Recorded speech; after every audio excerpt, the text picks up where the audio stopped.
हैं शाहजहां के बारे में। आज हम लोग वही पॉइंट पर डिटेल्स से बात करेंगे जहां से आपके ऑब्जेक्टिव निकलते हैं। हम आपको शाहजहां के बारे में वो सारे पॉइंट यहाँ पर लिखा दिए हैं जहां से इनके ऑब्जेक्टिव बनते हैं। 100% आपको यहाँ से ये 5-6 पॉइंट जो है आपको यहाँ से पढ़ लेने हैं। शॉर्ट भी बन जाएंगे और ऑब्जेक्टिव भी बन जाएंगे। जैसे मैंने बताया, शाहजहां का जन्म 5 जनवरी 1592 ईस्वी को लाहौर में हुई थी। पिता का नाम क्या था? शाहजहां के पिता का नाम क्या था? जहांगीर था। माता का नाम क्या था? जगत गोसाई था। तो इनके माता और उनके पिता का नाम का ऑब्जेक्टिव क्वेश्चन बन सकता है कि जहांगीर की माता का नाम क्या था, पिता का नाम क्या था। दोनों बन जाएंगे ना? आइए अब आपको हम लेकर चलते हैं। उनका राजरोहण 6 फरवरी 1628 को आगरा में इनका राजरोहण हुआ।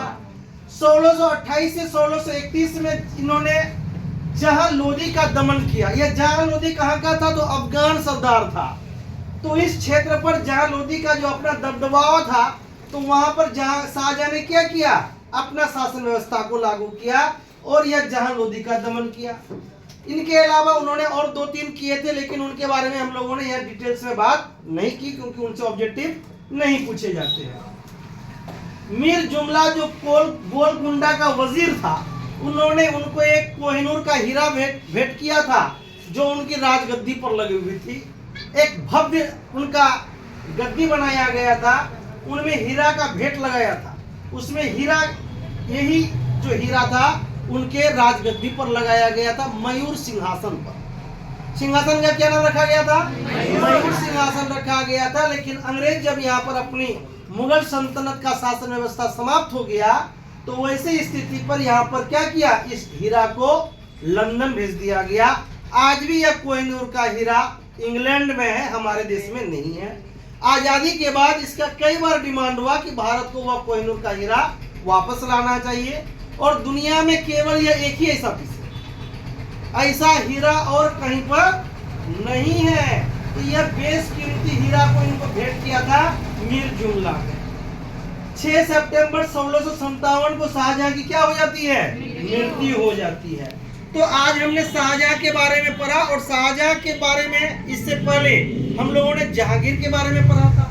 जहांगीर और नूरजहां का रिलेशन के बारे में बात किया था और नूरजहां एक किस प्रकार की अप्रत्यक्ष महिला थी जिन्होंने मुगल सल्तनत पर अपनी शासन व्यवस्था किया था। तो आपको इस तरह से डिटेल्स करके सारे पॉइंटेड आपको हम करवा रहे हैं। इससे यह फायदा हो रहा है कि आप एक एक पॉइंट, जहांगीर क्या था, शाहजहां क्या था, बाबर क्या थे, हुमायूं कौन था, अकबर कौन था, सारे मुगल एम्पायर्स को मैंने एक एक पॉइंटेड करके पढ़ाया है। 6 ऐसे मुगल सल्तनत थे जिनकी शासन व्यवस्था काफी फेमस रही, उनका वर्चस्व रहा। लेकिन इन 6 के बाद शासन व्यवस्था धीरे धीरे क्या हो गई? कमजोर हो गई।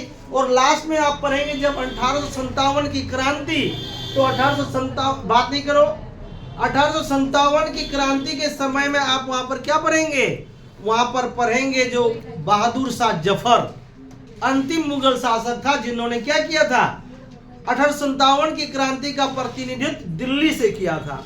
और उनकी बेदर्दनाक कहानी को हम पढ़ाएंगे जब 1857 की कहानी आएंगी।